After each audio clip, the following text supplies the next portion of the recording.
Welcome back. Hopefully you got an opportunity to exchange some great ideas and other ideas for grilling safety considerations. One thing I wanted to notice in general again about a food thermometer. When we talk about any type of cooking, when we're specifically indicating about meats, we want to make sure that that's readily available, that you can utilize that, whether it's indoor or outdoor. I will be showing, and we know when we reference flat top griddles, a lot of you individuals specifically had referenced a very popular brand that we know out there called Blackstone. But we want to make sure that we address when you're shopping for these type of flat top griddles, there are a plethora of brands. So we wanted to highlight some considerations when you're just shopping in general for a flat top griddle.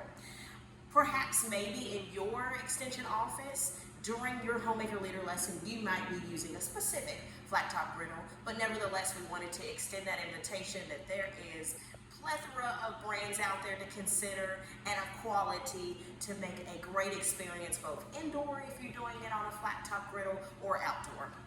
Next, we want to talk about when you even consider cooking any type of food, whether it's coming to the extension office, having it outdoors, or in your home, we need to be washing our hands as well as having an available hand washing station when we're doing the cooking and the outdoor grilling. So whether that's making your own setup of your own hand washing station that has clean water, soap, and a bucket, or it's a designated hand washing station, which you probably, and we know most likely, see at your extension office kitchens. You want to make sure, secondly, about purchasing your supplies and ingredients. When you're at the store, you want to purchase ingredients that look fresh and are packaged neatly. Use bags provided by the store for your meat and poultry if available.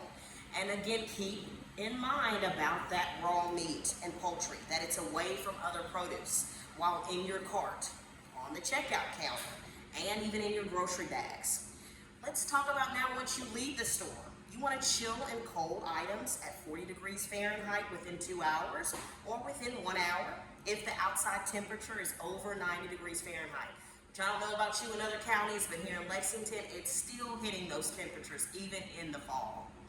We have bringing a cooler if you're doing an outdoor grilling consideration, or insulated bags with you if you're not headed straight home or after purchasing your groceries. You want to store these, particularly meats, properly. Keeping your refrigerator clean is another way to help prevent foodborne illnesses. We'll go into your agents can address about defrosting meat, but I wanted to get to the main crust of why we're here about shopping, considering about flat top griddles. So again, I talked about washing your hands. You know when you come into extension office, maybe you have those charts that gives you that identification of how long you should be washing your hands. But let's just review that. We want to wash our hands with soap for 20 seconds, scrubbing thoroughly. For the rest of your tools, like bowls and utensils, you want to use warm, soapy water and a clean towel.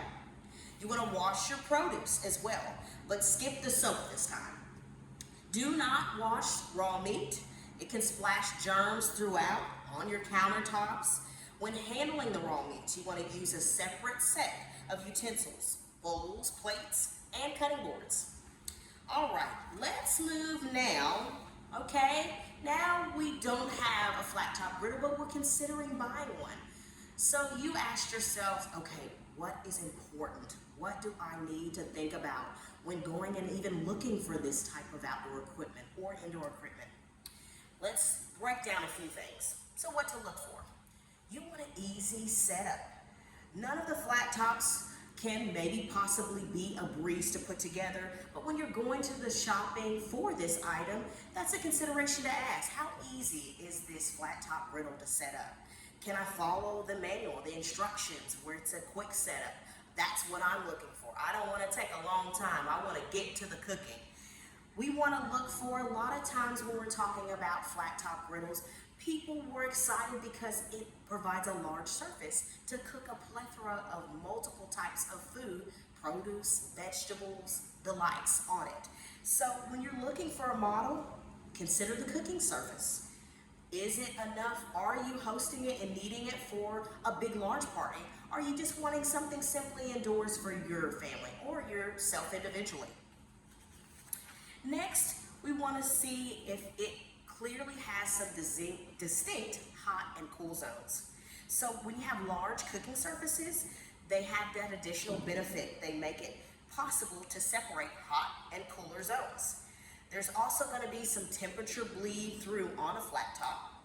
A single piece of metal spans multiple burners, and if you turn two burners too high on one half of the griddle, some of the heat will carry over into a little more latitude for a cooler zone.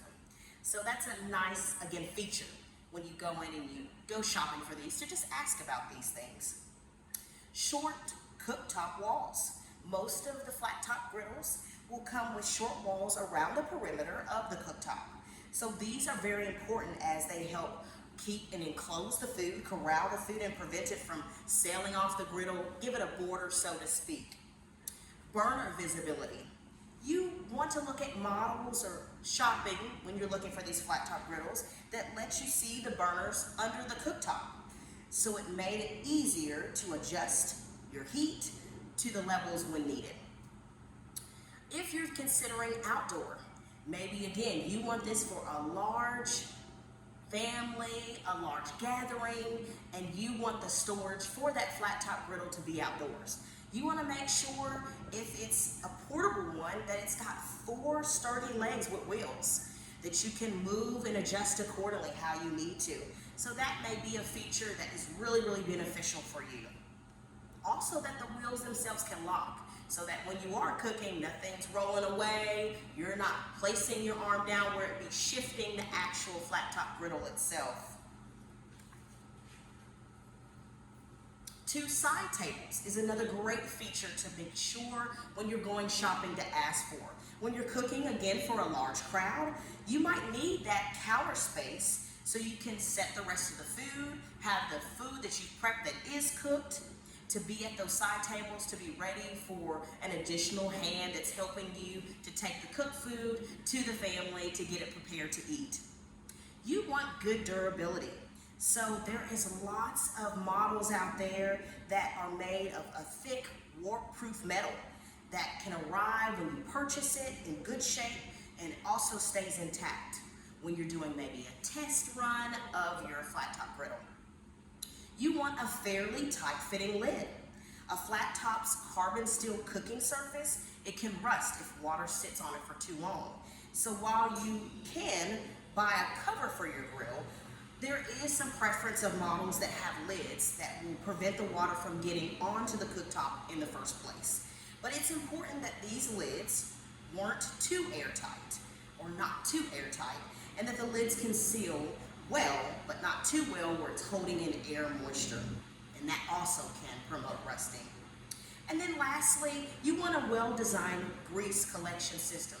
We know here at the Extension Office we promote nutrition that has the lean meats, the best cuts that may have the least amount of grease, but that's not necessarily meaning that grease is not still going to form when you're cooking on these flat top griddles.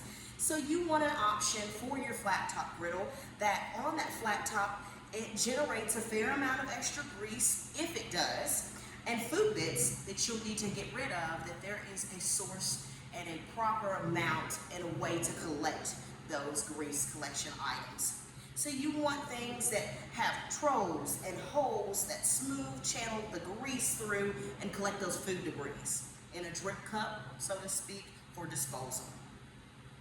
All right, I'm gonna take a little pause for you all to ask any questions. Maybe your agents have visuals of this option, or they are sourcing the brand that they're using today to give for an example for you, and just want to know where each of these items are on maybe the utilization of the equipment they're using today.